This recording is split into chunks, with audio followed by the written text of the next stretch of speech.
ni mu karere ka Bugesera, ni mu murenge wa Mayange, akagari ni Akambyo, ndetse umudugudu ni wa Rwimiyaga ya mbere. Haravugwa inkuru y'incamugongo. Ni umugabo wakoze amahano mabi cyane, afata umudamu we bashakanye, amukubita inyundo inshuro 3 mu mutwe, arawusatura.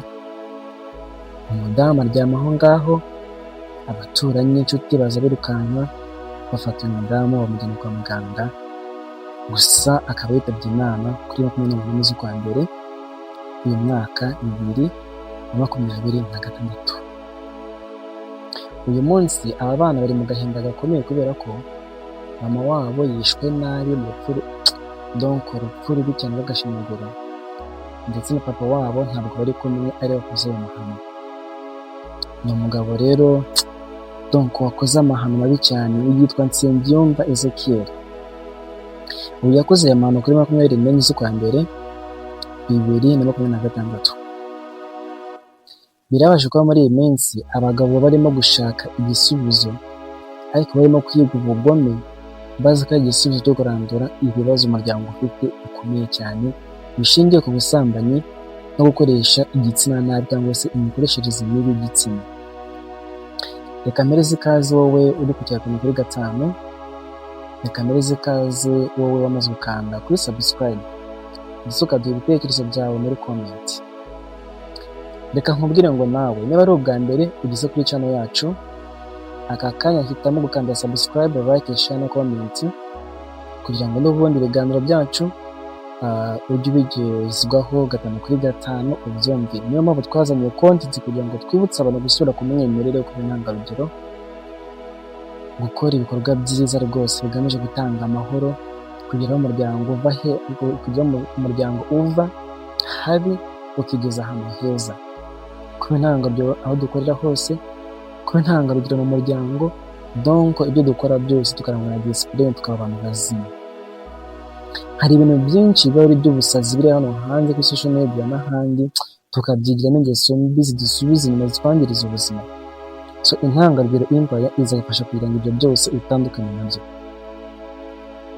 Uyu mugabo Nsengiyumva Ezekiel wafashe umwanzuro ugayitse akica umudamu we, nk'uko rero amakuru dukesha BTN n'ibindi binyamakuru bitandukanye. Uyu mugabo Nsengiyumva Ezekiel wafashe umwanzuro ugayitse, aho yaje rero yari mu gicuku cyangwa se yari mu gitondo mu gicamunsi cyo kuri 24 z'ukwa mbere 2026, yaje kujya kureba umugore we rero kwa nyirabukwe, aho yari agiye kumusura, barimo gutonora ubunyobwa. Uyu mugabo yaje gufata uyu mudamu we, hanyuma aramukurubankana, aramujyana amugeza ahantu hirengereye mu muhanda. Murabona umugabo agafata umugore we akagenda amukurubangana, amuvanye aho yari ari amugeza mu muhanda. Icyaje ukurikira ni ikihe rero? Uyu mugabo yaje muri we afite gahunda yo kwica umugore we, kubera ko yaje afite inyundo yahishe mu myenda yari yambaye. Uyu mugabo nta kindi yakoze, yafashe inyundo akubita mu mutwe w'umugore we inshuro 3 zose, umutwe arawumena, amaraso arava. Abantu benshi bumvise gutaka, abandi baza birukanka. Afata umudamu, umugabo aragenda yicara ahantu hirengeye, ati rwose umugore wanjye ntiyumva uko urupfu rumera, nimunyumvire namwe ubwo bugome ndengakamere. Uyu mudamu yajyanywe kwa muganga byihutirwa. Gusa uyu mugabo ikigaragara cyo nk'uko bivugwa n'abaturage b'aha hantu cyangwa se bo muri uwo murenge wa Mayange, bavuga ko uyu mugabo yahoraga avuga ko uyu mugore we amuca inyuma, ko ari umusambanyi, ndetse ngo yabimenye ku itariki 25 z'ukwezi kwa 8 mu mwaka washize 2025. Nibwo uyu mugabo bivuze ko rero cyangwa se yamenye ko uyu mugore amuca inyuma. Nibaza igihe gishize kugeza uyu munsi. Mw'abantu mwe, n'ubwo rwose abagabo tubwira abagore ngo basanga barasambana, tukababwira ko basambana, ntabwo ibi bintu mw'abagabo mwe, ibi bintu byo kuvuga ngo umugore ngo yasambanye ugataha uri kumaza ku ntego irimo kumwica, ntabwo ari ibintu byiza. Hari amategeko menshi arengera arengera umuryango iyo havutse ibibazo nk'ibi ngibi. Hari uburyo bwinshi bwo gukemura kino kibazo. So ntabwo ndi ujye mu murongo w'uyu mugabo kubera ko burya nk'uko binavuga ko uyu mugore yashatse mu muryango utamukunda.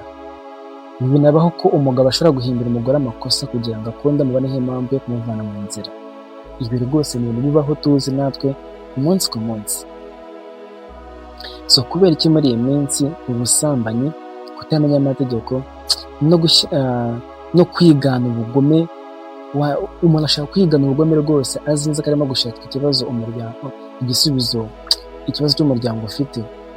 Umuntu agafata umwanzuro ugayitse wo kwica umudamu we kubera ko uzi ko n'ahandi ariko byagenze. Murabona abantu bagenda biga ubugome babona ahandi kubera ko bumva ko ari igisubizo cyane cyo gukemura ibibazo. No, ntabwo ari byo. Abagabo twisubireho, abagabo mwisubireho, mutekereze kuri aba bana bavutse kuri uwo muryango, mutekereze uyu mwana. So ngaho namwe nimwumve rero agahinda aba bana bafite kuba mama wabo yitabye Imana, ise ari we wabigizemo uruhare uyu munsi, se nawe akaba ari buze gufungwa. Ni ibintu bikomeye cyane bitari byiza rwose habe nawe. Mu miryango sinzi satani yabazukiye, sinzi satani irimo gutera umuryango. Nta munsi washira utumvise hamwe mu muryango wawe ibibazo nk'ibi ngibi. Ibi kandi bigira ingaruka ku bantu barimo gutegura mariage kubera ko barimo kubona mu ngo nta cyiza cyo kubaka gihari. Reka mbabwire ngo rwose mureke tube intangarugero, dushake umuti mwiza urambye wo gukemura ikibazo.